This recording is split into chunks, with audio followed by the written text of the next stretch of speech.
All right, ladies and gentlemen, today we are going to look at some simple editing techniques that we can use to take a color image and turn it black and white and apply some additional effects to it to just see if we can make it look a little bit more interesting. So after you have captured your image, one of the first things that you are going to want to do is you're going to want to go to pixlr.com. So pixlr.com. And we are going to select to go with Pixlr E, which is an advanced photo editor. Very, very similar if you have used Photoshop before, very, very similar to that.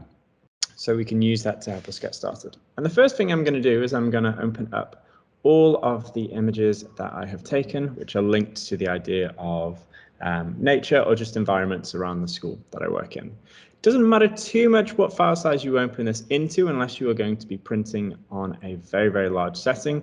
For now, I'm just going to scale it down and have a smaller version, and I'm just going to click Never Ask Me Again because I'm opening multiple images. So, okay, we've got some images of some leaves, some trees shining through some bushes, not particularly great. We'll remove that one.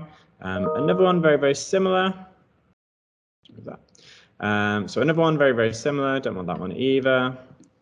Don't mind this one, but it's not particularly interesting. We've got a little bit of a contrast there between the city and nature as well. But I think the strongest one and the one I want to go with is the one of the pile of dried and rotting leaves, which are on the base of the plants. Okay, so there's a few techniques that we're going to go through, and I'm going to try and talk us through what we are going to do. One of the first things we are going to do is we are going to go to adjustment at the very top, click on it, go down to desaturate. Now, there are many, many different ways to convert an image to black and white, but this is one of the simplest that we can use. So let's get started with that and we get a general gist of how the piece will look when it's finished. We want to do a bit more to it than this, but if all you wanted to do was to convert an image to black and white, there you go, you're done. My suggestion would be after that, consider cropping the image on a part of the image that you want to be the focal point. So something that you want to draw the most interest of whoever is looking on this.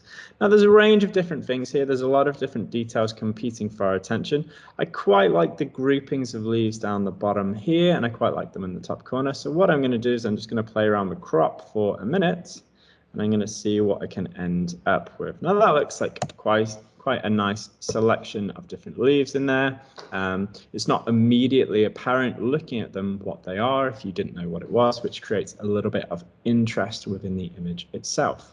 Okay, so I've got my cropped image, I've made it black and white. What else can we do to this to make it look a bit more interesting? Well, we can go back to adjustment at the top and we can alter the brightness and the contrast.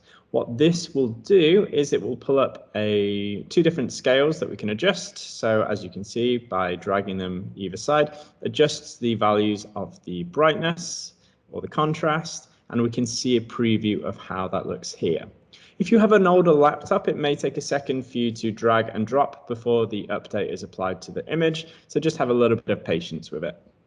You can also manually input the number that you wish to use here. Say, for example, if you're doing some bulk or batch editing where you are editing multiple images and you want them to all have a general similar setting to them, you might keep note of the brightness and contrast adjustment that you are using to apply that to every image. However, every image is going to be very, very different, and what works for one may not work for another. So what I'm going to do with this is I'm going to try and what I want to do is I want to try and ramp up the brightness, which is going to increase all the lighter tones of the image, as we can see, of the light reflected on the leaves. But I don't want to go too far with this. If I go all the way up to 100, it looks like the image has been a little bit blown out or overexposed with too much sun or too much natural light or too much artificial light hitting it. Somewhere around the region of, if you remember, this is where we started. Somewhere around here is good. I can still have a range of mid-tones and a range of dark tones within the image as well, but I'm drawing more interest or intrigue into some of the brighter parts. Now, contrast is going to create a strong difference. It's going to ramp up the difference between the darker areas and the lighter areas of the image. So it's going to reduce some of those mid-tones, okay, and push them to either side. Again, what you can do is you can hold down here to compare what it was when you started with. And if you're ever unhappy with your options, you don't want to drag them back, you can just hit reset on both of those. Okay, so there we go. If I'm clicking and holding on this now, it's exactly the same.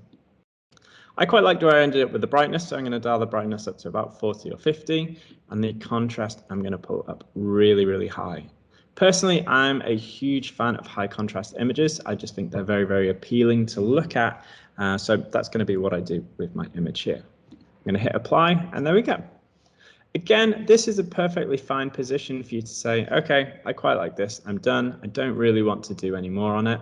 But in case you are interested in doing a bit more, let's push it a little bit further and see what else we can do with the use of some filters.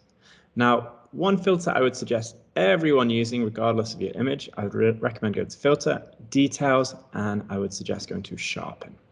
Now, this is going to have quite a large impact on images where you have zoomed in or images which may have a lot of minute details within them. Again, we can use this click to hold and compare, and it may not be immediately apparent to you the differences that are being made. But as I dial this up, essentially what it's doing is it's trying to fine tune all of the details within the work. Now, this is a really fussy one to work with Sharpen. On Photoshop, it can be also known as like unsharp mask as well. But within this capacity, we just want to dial it up a little bit. And although it may not be immediately apparent what is happening to the image to the human eye, when we print this image out, it's just going to be a little bit sharper and a little bit more detailed. Okay, we don't want to dial this up too much so I can see the difference if I press and hold that. You may not be able to tell the difference when you're looking through this, but again, maybe just like a little bit around the 15 to 20 mark, but every image is going to be different. It's just dialing up some of those details there. One of the final things that we are going to look at doing is just applying an additional filter, a vignette. So a vignette is a little bit like a border around the image. So if I dial this up to the right-hand side, it's going to apply a dark shadow around the corners. And if I drop it down underneath, it's going to put like an overexposed bright aspect in the corner of the work. Sometimes there's a bit of a bug if you've cropped into an image, it may just try and pick up some of the corners. Which is fine. If you wanted to try and avoid that, what you could do is you could cancel, you could save this image as a separate file, reload into it, and then that issue should be gone. But I actually don't mind this because, again, it just creates a bit more visual intrigue or interest in one portion of the work. It is entirely your own preference if you prefer it to have a dark shadow around the corners or a lighter one. I think for this image, both of these actually work quite interestingly. But I'm just going to dial it up to about 80 on the darker side, and then I'm going to hit apply because, again, it just draws the interest of the audience into the central mass of, well, whatever it is, and then you could always have a description or something underneath that explains what the image is that you have taken. We always want to try and generate interest within our own work, so that's a perfect way of doing it by really getting the audience to question what it is that they're actually looking at.